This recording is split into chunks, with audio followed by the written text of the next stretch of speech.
এবার পয়েন্টটা হচ্ছে এই যে ড্রোন বেস বানিয়েছিল তেহরানের ভীষণ কাছে এবং সেই ড্রোন বেসগুলোকে রিমোট কন্ট্রোলে অ্যাক্টিভেট করে অ্যাটাক করেছে এবং অ্যাটাক করে ভীষণভাবে ধ্বংস তৈরি করছে। আচ্ছা, এই খবরটা কি তুমি কিছু সপ্তাহ আগে ইউক্রেনের ব্যাপারেও বলেছিলে? এরকম একটা খবর যে ইউক্রেনও রাশিয়ার বর্ডার লাইন ক্রস করে ঢুকিয়ে রেখে দিয়েছিল, সাডেনলি অ্যাটাক হয়েছিল। খুব সিমিলার লাগছে না দুটো ঘটনা? ভীষণ সিমিলার লাগবে। তার কারণটা হচ্ছে এই দুটো ঘটনার পিছনেই হয়তো কোথাও গিয়ে, আমার তো দেখো ক্ষুদ্র মন, আমার কোথাও গিয়ে মনে হচ্ছে এই দুটো ঘটনার পিছনে যে মস্তিষ্কটা কাজ করছে সেটা নয় সিমিলার নয় সেম, না হলে একই প্যাটার্ন অফ ওয়ারফেয়ার সেটা কি একই জায়গা থেকে ইনস্ট্রাকশনটা এসেছে বলে হতে পারে, হতে পারে, হতে পারে, হতে পারে, না হওয়ার কোনো কারণ নেই, আমি সেটা বলতে চাইছি। সেটাই কারণ কিনা সেটা পরের ডিসকাশন পয়েন্টার, বাট না হওয়ার কোনো কারণ নেই, that much I can say. দ্বিতীয় কথা, ইরান নিউক্লিয়ার প্র্যাকটিস করতো। দেখো, আমেরিকা নিউক্লিয়ার প্র্যাকটিসে যখনই বারংবার যে বাধ্যবাধকতা বা রেস্ট্রিকশনস আনার চেষ্টা করেছে, তাতে সপাটে গালে সবথেকে জোরে চড় যদি পৃথিবীতে কেউ মেরে থাকে সেটা ভারতবর্ষ মেরেছে। এবং সেই চড়টা এত জোরেই পড়েছে আমেরিকার গালে যে আমেরিকা প্রথম কথা ভারতের পার্সপেক্টিভটা আগে বলিনি, তাহলে তোমার বুঝতে সুবিধা হবে। ভারতের নিউক্লিয়ার যে গ্রোথটা সেটা আমেরিকা কাউন্টার করার চেষ্টা আজকে থেকে করেনি। আজকের ডেটে লোকানোর কিছু নেই, তার জন্যে আমরা হয়তো আমাদের দেশের সবথেকে বড় নিউক্লিয়ার সায়েন্টিস্টকে হারিয়েছি due to a conspiracy by CIA. Conspiracy কেন বলছি, হয়তো ধরো গিয়ে ধরতেই পারো যে সেটা সিআইএ অ্যাসাসিনেট করিয়ে দিয়েছিল, সেটা হলো ডক্টর হোমি ভাবা।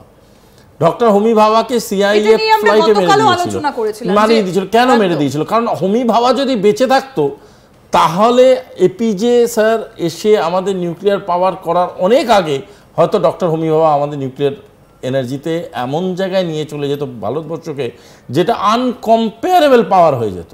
সেই জায়গায় গিয়ে সিআইএ এই অপারেশনটা করেছিল বলে যে বিশ্বাসটা আছে, আমি সেটাকে ডিসএগ্রি করি। এই যে এই প্যাটার্নটা, আমরা এই প্যাটার্নটা নিয়ে আলোচনা করব, তার আগে আমরা একটু শোনাই যে কি বলছেন বেঞ্জামিন নেতানিয়াহু আজকের এই ঘটনার পর। শুনবো। Moments ago, Israel launched Operation Rising Lion, a targeted military operation to roll back the Iranian threat to Israel's very survival. This operation will continue for as many days as it takes to remove this threat. নেতানিয়াহুর বক্তব্য থেকে একটা পরিষ্কার যে তারা এটা অনেকদিন ধরে পরিকল্পনা করে রেখেছিল। দেখো, আমি আবারও বলছি, ইসরায়েল এমন একটা দেশ যেটাকে তুমি যদি ম্যাপে দেখো দেখবে একটা স্ট্রিপের মতো, কিন্তু Israel launched layered operation design করার ক্ষমতা রাখে। এত ব্রিলিয়েন্ট তার ইন্টেলিজেন্স, এত ব্রিলিয়েন্ট অপারেটিভস, এত ব্রিলিয়েন্ট তাদের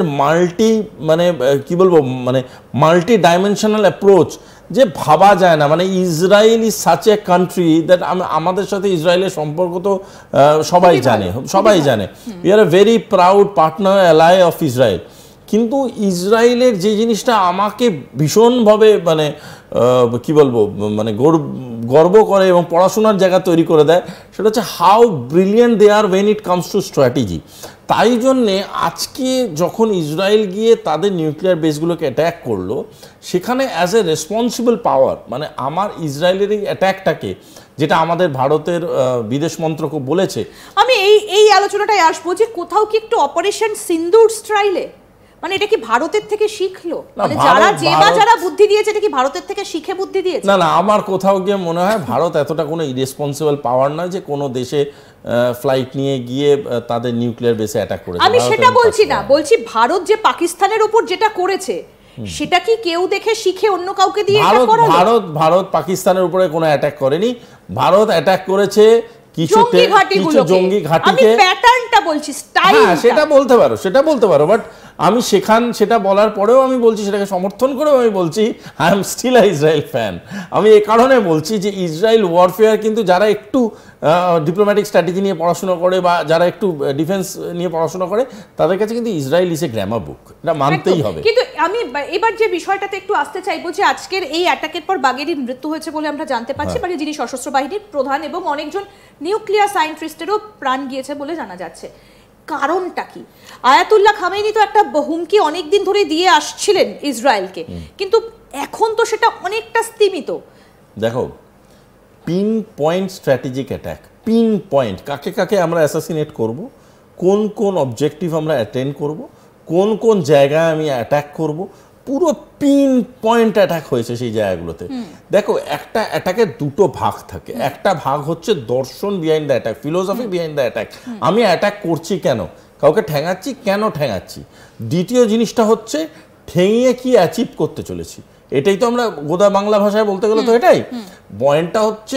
ইসরায়েল যে দর্শনটাকে অ্যাটাক করতে চেয়েছিল সেটা হলো নিউক্লিয়ার পাওয়ার হওয়ার অনেকগুলো ভালো দিক আছে, অনেকগুলো বাজে দিকও আছে। ইরান কিন্তু বাজে দিকগুলোকে ভীষণ আপন করার চেষ্টা করছিল। দেখো ইরান কি করছিল, নিউক্লিয়ার নিজেকে পাওয়ার করে ও যদি ভারতের মতো প্র্যাকটিস করতো নিউক্লিয়ার প্র্যাকটিস, 2 দিন 3 দিন চেঁচামেচি হতো, তারপর লোকজন চেপে যেত, যেটা ভারতের ক্ষেত্রে হয়েছে, আমাদের সাথে অ্যালাইন করতে চলে এসছে। কিন্তু ইরান কিন্তু সেটা করেনি। ইরান নিজেদের নিউক্লিয়ার পাওয়ারটাকে বিভিন্ন টেররিস্ট অর্গানাইজেশনসদের সাপ্লাই চেইন তৈরি করার চেষ্টা করছিল। ইরান ভীষণভাবে চেষ্টা করছিল এমন কিছু নিউক্লিয়ার সেট আপ করার, যেই সেট আপগুলোকে ইউজ করে বিভিন্ন দেশকে ক্ষতিগ্রস্ত করার চেষ্টা করে। দেখো nuclear science is a science, সেই বিজ্ঞানটাকে তুমি কিভাবে ব্যবহার করবে সেটাতে নির্ভর করে বলা যায় একটা দেশ কতটা দায়িত্বশীল বা একটা দেশ কতটা দায়িত্বহীন। এই যেখানে ইরান এবং ভারতবর্ষের আমেরিকা দুটো ক্ষেত্রেই প্রতিবাদ করেছিল, দুটো ক্ষেত্রেই স্যাংশনের ভয় দেখিয়েছিল এবং স্যাংশনও করেছিল ভারতবর্ষকে, কিন্তু ডিফারেন্স অফ মাইন্ডসেটটা এখানেই। এই জন্যেই আমি বলছি এই দর্শন যেটা ইসরায়েল দেখিয়েছে অ্যাটাকে, যে আমরা সেই নিউক্লিয়ার বেসগুলোকে নষ্ট করে দেবো, যেও নিউক্লিয়ার বেসকে পরবর্তীকালে ব্যবহার করে বৃহত্তর মানব জাতির ক্ষতি করার প্র্যাকটিস হবে, নষ্ট করে দেবে, সেটাকে আমি সমর্থন জানাই। এবার আসছি অ্যাটাক করার পরের ঘটনাটায়। সেখানে আমার কোথাও গিয়ে মনে হয়, যেটা ভারত সরকার নিজের প্রেস রিলিজেও বলেছে, আমার কোথাও গিয়ে মনে হয় সেখানে একটা ডিসকাশন করিডোর খুব তাড়াতাড়ি খোলাটার প্রয়োজনীয়তা আছে। Looking at the history of Iran, Iran কিন্তু খুব একটা রেসপন্সিবল পাওয়ার নয়। ইরান যদি রিটালিয়েট করে দেয় ইন এ ডিফারেন্ট ওয়ে, মানে ডিফারেন্ট ওয়ে বলতে আমি ডাইরেক্টলি বলছি নিউক ওয়ে, যদি নিউক ওয়ে বা নিউক্লিয়ার কোনোভাবে রিয়াকশান করলো বা কোনোভাবে সে রিয়াক্ট করলো বা রিটালিয়েট করলো, সেটা কিন্তু শুধুমাত্র যে ইসরায়েলের ক্ষতি করবে তা নয়। ইসরায়েল, ইরান এবং ইসরায়েল ইরানের মাঝখানে বহু এমন স্তর আছে, এমন মানুষ বসবাসকারী আছে যারা বহু মানুষ ক্ষতিগ্রস্ত হয়ে পড়বে। সুতরাং আমি এইখানটা আরেকটু দায়িত্বপূর্ণ অ্যাটিটিউড ইসরায়েলের থেকে এক্সপেক্ট করেছিলাম।